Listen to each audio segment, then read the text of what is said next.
UK English script transformation.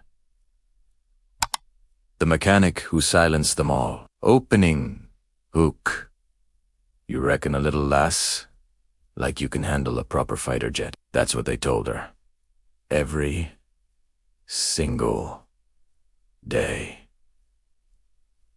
She was small, covered in grease, and they called her names behind her back. But what none of them knew was that this quiet mechanic was about to leave every single one of them absolutely gobsmacked. Stick around. Because what happens next is properly mental. Main content. Right, let me tell you about someone who changed everything in just 15 minutes. Her name was Lucia Vega, and she was 26 years old, barely 5 foot tall, with oil stains on her uniform and dirt permanently wedged under her fingernails. The blokes at the airbase, they caed the hangar rat when she wasn't listening. Charming, in it. But here's the thing. What they didn't realize was that this woman they were taking the mick out of, she was hiding something extraordinary, something that would make every single one of them eat their words. Picture this. The Nevada desert, scorching hot, sun beating down like nobody's business. Lucia's lying on her back underneath an A-10 Thunderbolt, sweat pouring down her face, doing what she does. Best fixing aircraft. She'd been in the Air Force for 6 years by this point. 3 of those years were spent deployed in Afghanistan. Proper, tough stuff. Yeah. Now, her small frame. That was actually brilliant for the job. She could squeeze into tight spaces where the bigger mechanics couldn't fit. But it also made her an easy target for abuse. The pilots would walk past, make their snide comments, have a laugh at her expense, and she'll just keep her head down and carry on working. That's how her grandfather taught her back in their tiny Nevada town when she was just a kid, helping him fix up old tractors. Keep your head down, hands busy, and prove yourself through your work. Military life had toughened her up, absolutely, but it hadn't made her cold. Behind those eyes was a determination deeper than the Mariana Trench. Let me take you back a bit. Lucia grew up in a town with barely 4,000 people. One of those places where everyone knows everyone, where nothing much happens, where dreams tend to get buried under the desert dust, whilst other girls were playing with dolls and makeup. Lucia was in her grandfather's garage, learning the difference between a spanner and a socket wrench. Her dad left when she was 8. Her mom worked double shifts at the local cafe just to keep food on the table. Life was rough.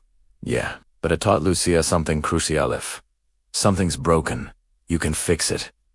You just need patience and skill. When the Air Force recruiter came to her school, he promised her training, purpose, a chance to serve something bigger than herself. She signed up without hesitation. What he didn't tell her was that she'd discover she was a natural-born pilot. Now listen to this bit, because it's important. During her second tour in Afghanistan, Lucia spent every bit of spare time and every penny she earned taking flying lessons at a small airstrip near Kunduz. Her instructor was this older Afghan pilot called Hassan.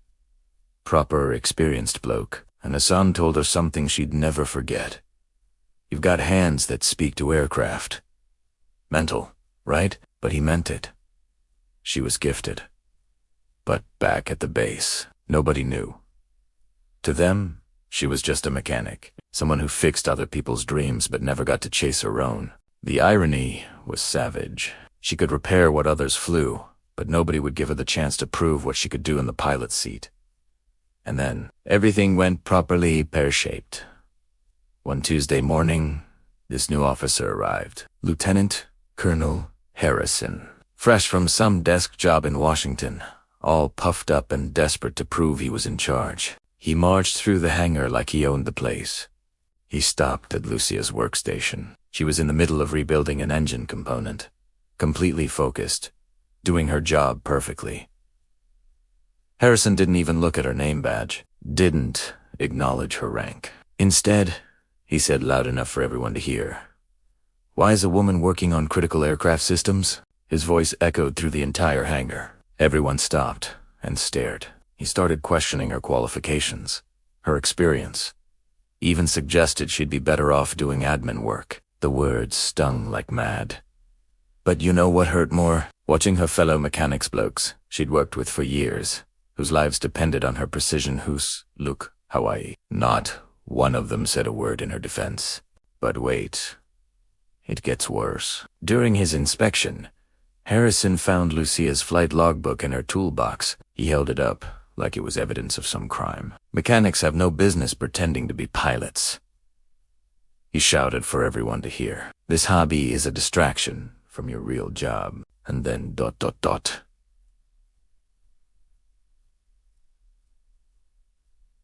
He confiscated it, said it was inappropriate for enlisted personnel to have such unrealistic ambitions. The entire hangar went silent. Lucia's face burned with shame as dozens of eyes watched her professional competence get absolutely ripped to shreds in the most public way possible. 6 years of flawless service, and this muppet had just humiliated her in front of everyone.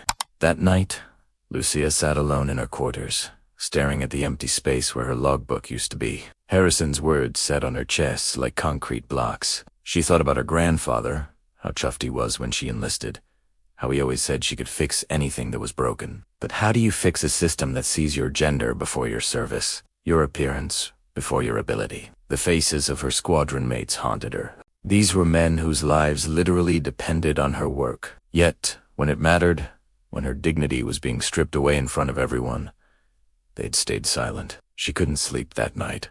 Instead, she remembered what it felt like to be at the controls. The way the aircraft responded to her touch, the pure joy of being airborne. Hassan's words kept echoing, hands that speak to aircraft. But what good were talented hands if nobody would ever let you prove yourself where it really counted? The next few weeks were absolutely brutal. Harrison reassigned her to the most mind-numbing maintenance tasks imaginable, kept her away from the complex repairs she was brilliant at. Her request to get her logbook back, denied. No explanation given. When she tried to book flying time at the civilian airstrip during her leave, she discovered Harrison had contacted them, suggesting she was using military time for personal pursuits. Absolute snake move. Her fellow mechanics started treating her differently. Some avoided her completely. Others made jokes about her flying aspirations. The isolation was crushing. Her mom's weekly phone calls got harder to handle. She tried to hide the stress in her voice, but moms always know, don't they? The base chaplain suggested she transfer to a non-maintenance role. That felt like admitting defeat. The final straw came when Harrison announced that all maintenance personnel would undergo additional training on knowing their place and focusing on assigned duties. Everyone knew it was because of her. The guilt of making everyone's life harder nearly broke her completely. 3 months later, everything changed in 15 minutes flat. During a routine training exercise, an F-16 Fighting Falcon experienced complete radio failure and hydraulic problems at the same time whilst approaching the airfield. The pilot, Captain Rodriguez, was flying blind with limited control and fuel running dangerously low. The control tower was in absolute chaos. They'd lost communication. They watched the aircraft struggling to maintain stable flight. Standard protocol said emergency vehicles should be positioned along the runway, but everyone knew that without radio contact, the landing would be nearly impossible. In the maintenance hangar, Lucia heard the emergency sirens. She stepped outside and saw the F-16 making erratic passes over the field. Something clicked in her mind. She'd seen this exact combination of problems before during her deployment. She knew the pilot was fighting a losing battle. Without thinking, she legged it toward the control tower, pushed past security, took the stairs 2 at a time. When she burst into the tower, Harrison was there coordinating the emergency response, his face white as a sheet with the weight of a pilot's life hanging in the balance. Lucia's voice cut through the chaos like a knife. She pointed at the struggling aircraft and explained exactly what Captain Rodriguez was experiencing, exactly what needed to happen next. Her technical knowledge,